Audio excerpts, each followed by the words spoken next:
નુરિયા મસાણીને 4 શોકી હોય છે. જ્યારે મેરડીમાં નુરિયા મહાણીને મારવા જાય છે ત્યારે નુરિયા મસાણીને 4 શોકી હોય છે. લાલવાદી ફૂલવાદીની હોય છે, બીજી શોકી ખીમલા ભૂતની હોય છે, ત્રીજી શોકી ગલકા ડોશીની હોય છે અને ચોથી શોકી ઝાંઝુડી જાપડીની હોય છે.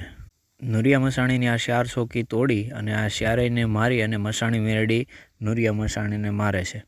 તો મિત્રો, આ પૂરી વાર્તા સાંભળવા માટે અમારો વિડીયો પૂરો જોવો. ક્યાંથી મેરડીમાંની ઉત્પત્તિ થઈ, કેવી રીતે નુરિયા મસાણીને મારવા જાય છે, ત્યાં સુધીની સંપૂર્ણ માહિતી અને આ વિડીયોમાં છે. તો મિત્રો, વિડીયો અંત સુધી જોવા વિનંતી અને વિડીયોને લાઈક કરજો.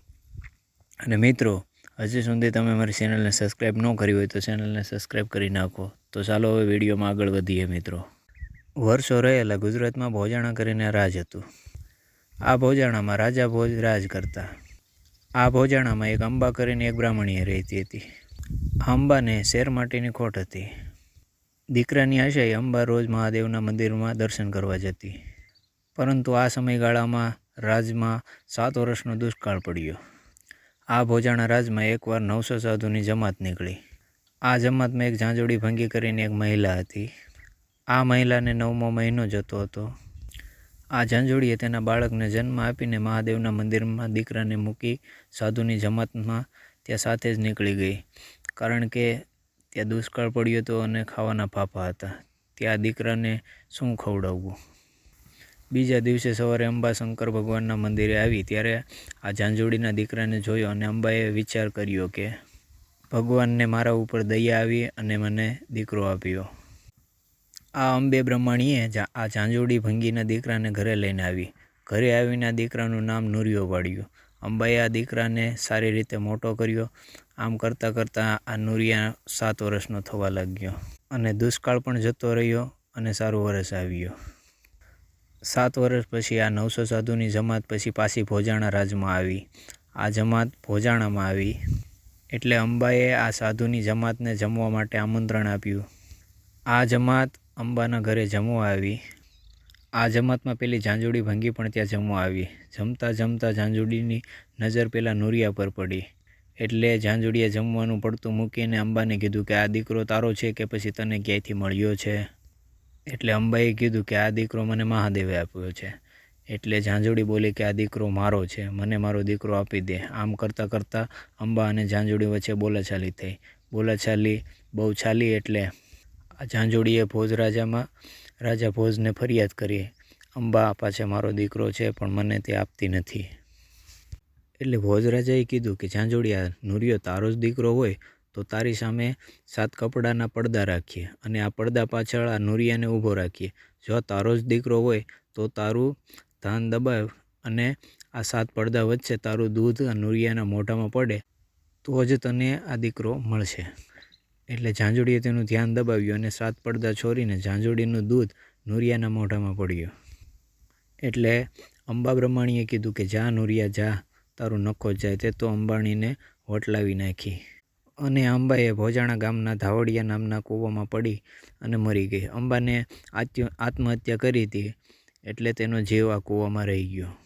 બીજી બાજુ આ ઝાંઝુડી ભંગી તેના દીકરાને નુરિયાને લઈ ઉજ્જૈનમાં જતી રહી. ઉજ્જૈનમાં જઈને આ ઝાંઝુડીએ નુરિયાને મેલી વિદ્યાનો બાદશાહ બનાવીને તૈયારી શરૂ કરી.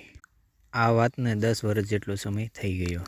એક દિવસ 66 જોગણી ફરતી ફરતી ગુજરાતમાં આવી અને ભોજાણા ગામ પાસેથી નીકળી હતી.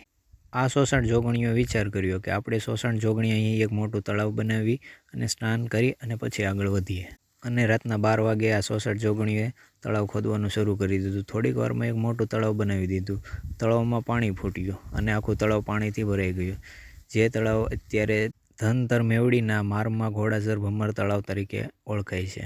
આ 66 જોગણીઓના ઘોડાએ આ તળાવ ખોદ્યું હતું એટલે આ તળાવનું નામ ઘોડાસર પડ્યું. આ તળાવ તૈયાર થઈ ગયું એટલે 66 જોગણીઓ વિચાર કર્યો કે આપણે 66 જોગણીઓ જો આપણે તળાવમાં નાહવા પડશું તો આપણા કપડાં અને મુંગટના હથિયાર કોણ સાચવશે.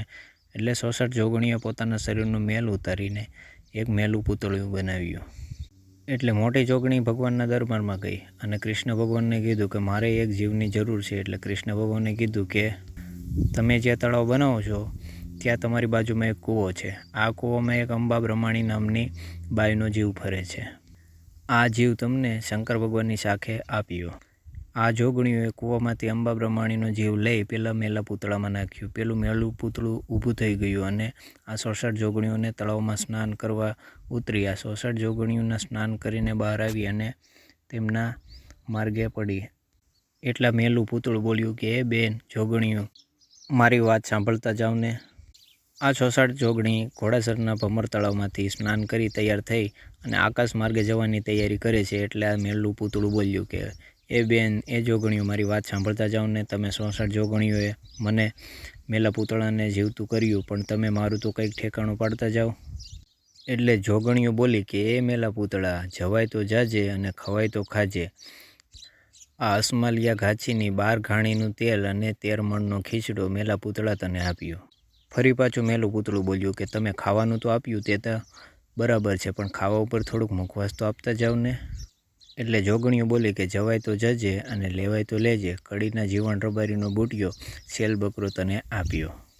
વળી મેલું પૂતળું બોલ્યું કે તમે ખાવાનું આપ્યું અને મુખવાસ આપ્યું. આ મુખવાસ ઉપર આસી પાતળી નિશાની તો આપતી જાઓ ને. આ 66 જોગણી વળી પાછી બોલી જવાય તો જાજે અને પીવાય તો પીજે. અંજુડી કલરનો 12 ભઠ્ઠીનો દારૂ અને ધોળકાની ધોળી ધોતીનો ઓઢણ તને આપ્યા જા. વળી પાછું મેલું પૂતળું બોલ્યું કે 66 જોગણીઓ, તમે 66 છો. 66 જોગણીઓ મને થોડું થોડું તમારું સત આપતા જાઓ તો મારું મેલું પૂતળું થોડુંક પાવરવાળું થઈ જશે. એટલે આ 66 જોગણી બોલી કે મેલા પૂતળા સાંભળ, અમે અમારી 66 જોગણીઓને થોડું થોડું સત તને આપીએ છીએ, પણ તું આ ઘોડાસરના ભમર તળાવે રખેવાળી કરજે. મેલના પૂતળા, કળિયુગમાં તારા નામની જય જય થશે. માણસોને અમારી જરૂર પડશે કદાચ, અમારું આવવામાં મોડું થશે, પણ તું અમારી પહેલાં પહોંચી જજે. આવું વચન આપી 66 જોગણીઓ તેમના માર્ગે પડી. પછી આ મેરડીયા તળાવની રખેવાળી કરવા લાગી. આમ કરતાં કરતાં એક દિવસ મેરડીએ વિચાર કર્યો કે લાવને આ જોગણીઓએ કીધું હતું કે કડીના જીવણ રબારીનો બુટિયો છેલ બકરો લઈને આવું. મેરડીએ કડીમાં આવીને જીવણ રબારીના ઘરે આવે.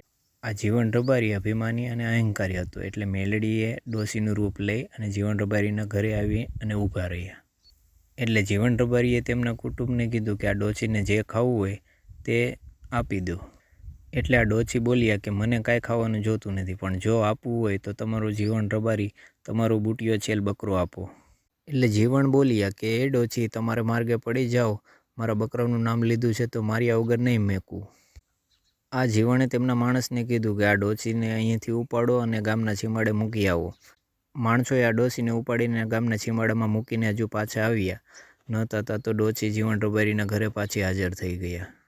ડોશી બોલ્યા કે જીવણ આ બુટિયો છેલ આપી દે, નહીંતર તો કાલે સવારે જોયા જેવી થશે. જીવણ બોલ્યો કે ડોશી અહીંયાથી નાસી જાય. એટલે મેરડીએ કામણ ક્રિયા છોડી અને જીવણ રબારીના 7 દીકરા અને 7 વહુને માર્યા. જીવણ રબારીને ખબર પડી કે આ ડોશી કોઈ સામાન્ય ડોશી નથી. ડોશી સવાર પછી જીવણ રબારીના ઘરે હાજર થઈ અને બોલી કે એ જીવણ, હજુ સમય છે, આ બુટિયો મને આપી દો. પણ જીવણ હઠીલો માનતો નથી. ડોશી, હું જીવણ રબારી મરી જાઉં તે હકની વાત છે, પણ આ બુટિયો તો છેલ તને નહીં જ આપું. બીજા દિવસે આ જીવણના શરીરમાં મેરડીમાના નામનું દુઃખ ચાલુ થાય છે. આ દુઃખ જીવણથી સહન થતું નથી. છેલ્લે જીવણ હારી ગયો અને ડોશીને બુટિયો છેલ્લા બકરો આપ્યો. એટલે ડોશી બોલ્યા કે જીવણ, આ બકરો હું એમ નહીં લઉં. તારે મારા નામનો માંડવો કરવો પડશે અને આ માંડવામાં તું મને આ તારો બુટિયો છેલ આપ. જીવણ રબારીએ મેરડીમાંનો માંડવો નાખ્યો અને આ માંડવામાં મેરડીએ તેનો બુટિયો છેલ આપ્યો. આ બુટિયો છેલ લઈ મેરડીમાં બોલ્યા કે જીવણ, તારા 7 દીકરા અને તેમની 7 વહુ શમશાનમાં જઈ ટુકડા પડ્યા છે. હું મેરડી તને તારા દીકરા અને તારે વહુ પાછા આપું છું. પછી મેરડીમાં બુટિયો છેલ લઈ અંજુડી કલારણના ત્યાં ગઈ અને ડોશીએ અવતાર લઈ લાકડી ટેકે અંજુડી પાસે જઈને કીધું, અંજુડી, મને 2 ગ્લાસ દારૂ દો ને બેન. એટલે અંજુડી કલારણ બોલી કે એ ડોશી, તમારી મરવાની ઉંમરે તમે દારૂ પીવા આવ્યા છો. માર્ગે પડી જાઓ.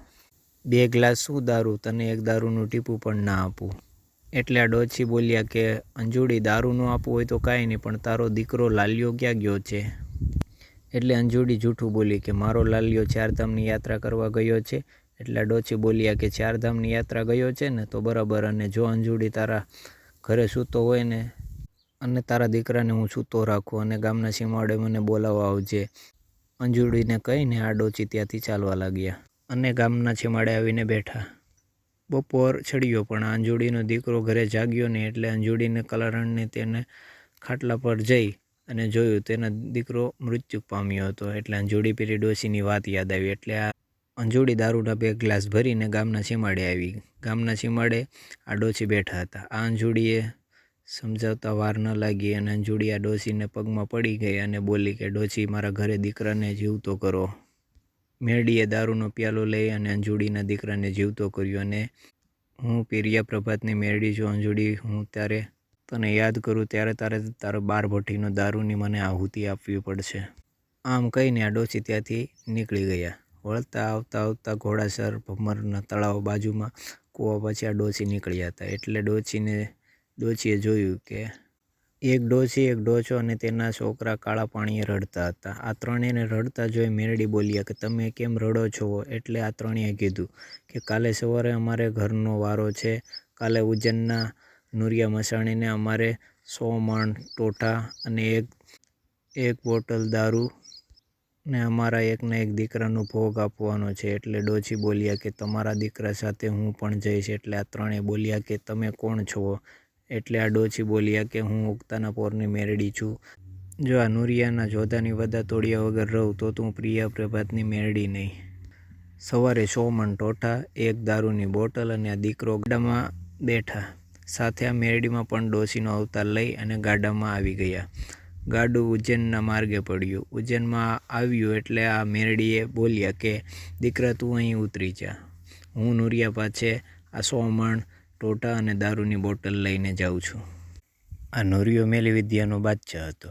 ઉજ્જૈનથી ઉપર નીકળતા દેવી દેવતાઓને નુરિયો મેલી વિદ્યાથી પરીક્ષા લેતો અને હેરાન કરતો. આ નુરિયાથી લોકો તો ઠીક, પરંતુ દેવી દેવતાઓ પણ ત્રાસી ગયા હતા. અને આ નુરિયા પાસે પહોંચવા માટે તેની 4 ચોકી હતી. પહેલી ચોકી લાલવાદી ફૂલવાદીની હતી, બીજી ચોકી ખીમલા ભૂતની ચોકી, ત્રીજી ચોકી ગલકા ડોશીની હતી, ચોથી ઝાંઝુડી ઝાપડીની. આ 4 ચોકી પાર કરીને જ નુરિયા સુધી પહોંચી શકાય. આ ડોશી નુરિયાની પહેલી ચોકી આવ્યા. જેમ કે લાલવાદી ફૂલવાદીની ચોકી આવ્યા. આ બંને ડોશીને પૂછવા લાગ્યા અને રોક્યા કે ક્યાં જવું છે ડોશી તમારે? એટલે ડોશી બોલ્યા કે મારે નુરિયાને મળવા જવું છે. એટલે આ લાલવાદી બોલ્યા કે અમે તમને નુરિયા પાસે જવા ના દઈએ. એટલે મેરડી બોલ્યા તો તમારી ચોકી મૂકો, હું હટાવી દઉં તો તમારે મને જવા દેવી પડશે. એટલે લાલવાદી ફૂલવાદી બોલ્યા કે અમારી પાસે 73 મણનો લોખંડનો ધોકો છે. આ ધોકો તમે હટાવી દો તો તમને નુરિયા પાસે અમે જવા દઈએ. આ વાદીઓએ 73 મણનો ધોકો રસ્તા ઉપર મૂક્યો. એટલે આ ડોશીને ડાબા પગના એક જ ઠેબે આ 73 મણનો ધોકાને ખસેડી દીધો. આ બંને વાદીઓએ મેરડીને તેને જે હાથમાં ખખડેલી લાકડી હતી તે મેરડીએ પકડાવી. આ વાદીઓ આ લાકડીનો ભાર પણ ખમી ના શક્યા અને મેરડીની લાકડી સાથે બંને ચોંટી ગયા.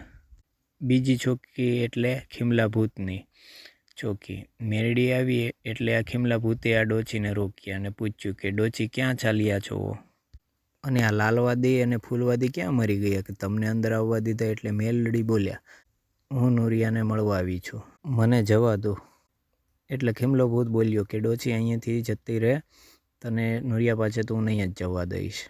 પછી મેરડી બોલ્યા કે ખીમલા તું ભલે મને નુરિયા પાસે ના જવા દે, પણ હું તારા માટે પાલણપુરનો ગાંજો લાવી છું. લે આ ચલમ અને 2 ફૂંક માર.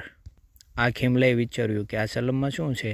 ખીમલાએ ચલમની 2 ફૂંક મારી કે ખીમલો 6 મહિનાના ઘેનમાં મેરડીએ ઉતારી દીધો. અને આ ડોશી ત્યાંથી નીકળી અને ત્રીજી ચોકી એટલે કે ગલકા ડોશીની ચોકી આવ્યા. ગલકા ડોશીએ મેરડીને રોક્યા અને પૂછ્યું કે તમે ક્યાં આવો છો અને તમારે ક્યાં જવું છે? એટલે આ ડોશી બોલ્યા કે હું ગુજરાતમાંથી આવું છું અને મારે નુરિયાને મળવા જવું છે. એટલે ગલકા ડોશી બોલ્યા કે બેન હું નુરિયાને પૂછી લઉં પછી તને મળવા જવા દઉં. એટલે મેરડી બોલ્યા નુરિયાને પછી પૂછજો, પહેલાં હું તમારા માટે ગુજરાતની શીકણી લાવી છું. એટલે આ ગલકા ડોશીએ મેરડીની શીકણી મોઢામાં મૂકી. આ ગલકા ડોશીને 3 વર્ષની ઢીંગલી બનાવી દીધી અને કીધું કે ગલકા ડોશી અહીં બેસો, હું વળતી વખતે તમને છોડી દઈશ. અને મેરડી નુરિયાની ચોથી ચોકી આવીને ઊભા રહ્યા. આ ચોથી ચોકી નુરિયાને માં ઝાંઝુડી ઝાપડીની હતી. આ ઝાંઝુડી ઝોપડીએ મેરડી સાથે ચોકી રોકી એટલે મેરડીએ ઝાંઝુડીને વાતે વળગાવીને કીધું કે ઝાંઝુડી તું ભલે 900 સાધુની નાત સાથે ગુજરાતમાં ફરી હોય પણ તે મહીસાગરનો મેવો નહીં ખાધો હોય. જો ઝાંઝુડી તારે મેવો ખાવો હોય તો બોલ. ઝાંઝુડીએ મેવો ખાધો અને મેરડીએ ઝાંઝુડીને સ્વર્ગના માર્ગ બતાવી દીધી અને નુરિયાને લલકાર્યો. મેરડીએ વિચાર્યું કે નુરિયો જો એમને એમ મારી નાખું તો મને મેરડીને કોણ ઓળખશે. એટલે મેરડીએ બોલી કે નુરિયા તારી જેટલી મેલી વિદ્યા હોય એ મારા ઉપર આજમાવ. તારી બધી મેલી વિદ્યાનો જવાબ હું તને ઉગતા પરની મેરડી આજે આપીશ. ઉજ્જૈનના પાદરમાં મેરડી અને નુરિયાની વચ્ચે મેલી વિદ્યાની રમત ચાલુ થઈ. આમાં મેરડી અને નુરિયોની રમત જોવા 33 કરોડ દેવતા ઉમટ્યા. મેરડી અને નુરિયાની વચ્ચે ઉજ્જૈનના પાદરમાં મેલી વિદ્યાની રમત ચાલુ થઈ. આ રમતમાં મેરડીએ પહેલો દાવ નુરિયાને આપ્યો એટલે નુરિયો કામણ ક્રિયા કરી એક 500 મણનો લોખંડની અણીવાળો ચાબુક બનાવ્યો અને કીધું કે એ ડોચી હું તને આ 2 ચાબુક મારું, જો તું બચી જાય તો બીજી રમત ચાલુ કરીએ. એટલે આ નુરિયાએ આ ડોચીને 2 ચાબુક માર્યા પણ ડોચીને જાણે કંઈ અસર જ ન થઈ. તે ખખડાટ હસવા માંડ્યા અને મેરડી બોલ્યા કે હવે નુરિયા મારો વારો. અને મેરડીએ એક નાની એવી ખખડેલી લાકડી નુરિયાના બરડા ઉપર મારી અને નુરિયાના મોઢામાંથી શીશ નીકળી ગઈ. એટલે આ નુરિયાને ઓળખી ગયો કે આ ડોચી કોઈ સામાન્ય નથી. પછી નુરિયો બોલ્યો કે ડોચી મારી બીજી રમત જો. અને નુરિયાએ મેલી વિદ્યાનો એક લોખંડનો ગોળો બનાવ્યો. આ ગોળાની વચ્ચે અગ્નિ પ્રગટાવી અને ડોચીને કીધું કે ડોચી તું આ ગોળાની અંદર 3.5 દિવસ રહીને બતાવ. એટલે મેરડી આ નુરિયાના બનાવેલા ગોળામાં ઉતરી ગઈ અને 3.5 દિવસ પછી નુરિયાને એમ થયું કે આ ડોચી તો મરી ગઈ હશે. પણ નુરિયો જેવો જોવા ગોળામાં ખોલ્યો તો ડોચી બોલી કે નુરિયા તારી ત્રીજી રમત આજમાવ. મારે ડોચીને તારી ત્રીજી રમત જોવી છે. એટલે નુરિયાને નક્કી થઈ ગયું કે આ કોઈ દેવી છે, મને માર્યા વગર તો નહીં જ મૂકે. એટલે નુરિયા તેની ત્રીજી રમત અજમાવે અને એક મરેલી ગાય લઈને આવ્યો અને ડોચીને કીધું કે ડોચી આ ગાયના પેટમાં પિંજરમાં 1 દિવસ રહીને બતાવ. નુરિયાને એમ કે કોઈ દેવી હશે તો આ મરેલી ગાયના પેટમાં નહીં ઉતરે. મેરડીએ અજુડીને યાદ કર્યા એટલે અજુડીએ મેરડીને દારૂની આહુતિ આપી. મેરડીએ દારૂ પી મરી ગયેલા ગાયના પેટમાં ઉતરી. 1 દિવસ પછી મેરડીએ આ ગાયના પેટમાંથી નીકળી અને બોલી નુરિયા તારી બીજી મેલી વિદ્યા મારી ડોચી ઉપર ચલાવ. નુરિયો બોલ્યો કે હવે મારી પાસે કોઈ મેલી વિદ્યા નથી. અને નુરિયો ડોચીની નજીક આવ્યો અને ડોચીને છેતરીને શરીરના ઘા મારવા ગયો. ત્યાં મેરડીએ તેને પછાડ્યો અને તેની છાતી ઉપર એક લાત મારી કે નુરિયા પાતાળમાં તને ઉતારી દીધો. અને નુરિયાને મેરડીએ માર્યો. પછી મેરડી ઉજ્જૈનના કાંગરે બેઠા. ત્યારથી આ મેરડી ઉજ્જૈનની મેરડી કહેવા લાગી. મિત્રો, તમને વિડીયો સારો લાગ્યો તો લાઈક કરો, ચેનલને સબસ્ક્રાઈબ કરો અને વિડીયોને શેર કરો.